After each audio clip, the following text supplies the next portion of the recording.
ചെങ്ങന്മാരെ, ഞാൻ ഇടിയോ. ഇന്ന് നമ്മൾ ചെയ്യാൻ പോകുന്നത് മെയിനിയർ കംപ്രസറിൻ്റെ സ്റ്റാർട്ടർ പാനൽ റൂട്ടീനാണ്. അതിൽ തന്നെ ചെയ്യാൻ പോകുന്നത് കോണ്ടാക്ടർ റൂട്ടീനാണ്.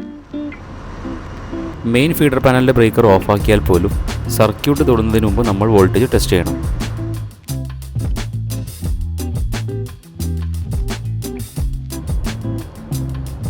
നമ്മുടെ പാനൽ ഡ്യുവൽ സ്റ്റാർട്ടർ ആയതുകൊണ്ട് തന്നെ മെയിൻ കോണ്ടാക്ടർ ഒറ്റൊന്നേ ഉള്ളൂ.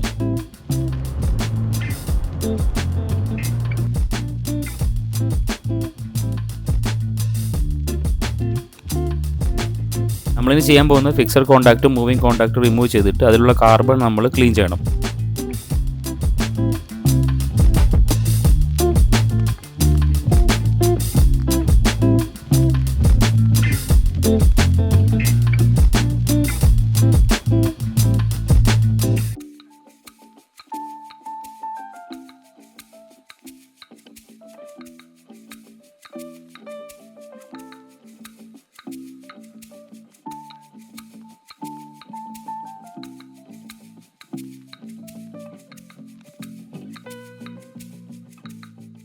ചെങ്ങായിമാരെ, ക്ലീൻ ചെയ്യുമ്പോൾ ശ്രദ്ധിക്കുക, വളരെ ശക്തിയായി ക്ലീൻ ചെയ്യാതിരിക്കുക. ലൈറ്റായിട്ടുള്ള എമറി പേപ്പർ ഉപയോഗിച്ച് ക്ലീൻ ചെയ്യുക.